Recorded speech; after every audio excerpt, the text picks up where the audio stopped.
Zemërimi shkakton nxitje. Le të thellohemi në kuptimin më të thellë të kësaj thënie dhe të ulumtojmë implikimet e saj në dritën e Kuranit. Allahu na paralajmëron për rreziqet e zemërimit dhe pasojat e mundshme të tij.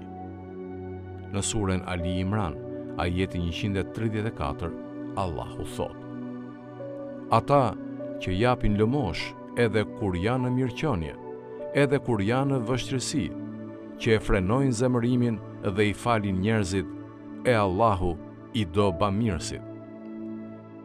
Ky ajet thekson rëndësinë e kontrollit të zemërimit ton dhe frenimit të vetvetes nga të vepruarit në mënyrë impulsive. Ai na inkurajon të mbajmë një qëndrim të durueshëm dhe falës ndaj të tjerëve, pasi kjo është e pëlqyeshme për Allahun. Duke vepruar kështu, ne mund të shmangim pasojat negative që lindin nga të vepruarit me zemërim. Për më tepër, në surën Nur, ajeti 22, Allahu na këshillon: Bamirësit dhe të pasurit të mos betohen se nuk do t'u japin të afërmve, të varfërve dhe atyre që i lanë shtëpitë e tyre për hir të Allahut, por le t'u falin gabimin dhe të mos u avën re. A nuk doni ju që t'ju fal Allahu? Allahu është falës e mëshirëplot. Ky ajet nxjerr në parë rëndësinë e faljes dhe të anashkalimit të gabimeve të tjerëve.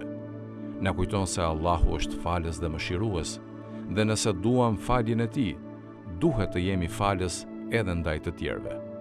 Kjo përfshin kontrollin e zemërimit ton dhe mos lejimin që ai të na çojë drejt veprimeve të nxituara.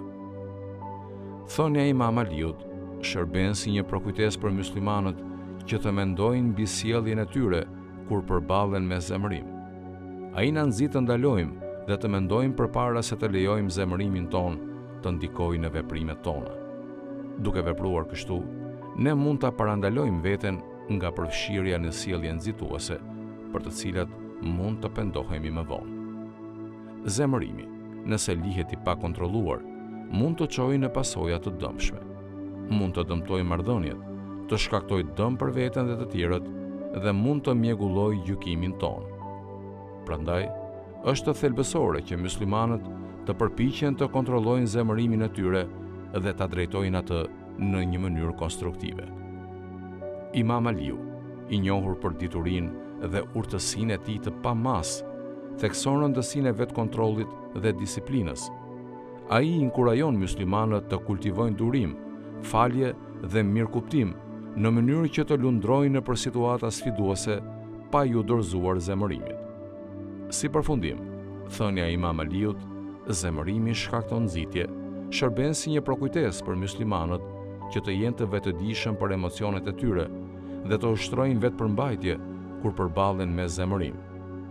Duke kontrolluar zemërimin ton dhe duke shmangur sjelljen e vrrullshme, ne mund të mbajmë marrëdhënie harmonike, të marrim vendime të shëndosha dhe në fund të kërkojmë kënaqësinë e Allahut. Allahu na dhënë të aftësinë për të kontrolluar zemërimin ton dhe na udhëzoft në rrugën e drejtësisë.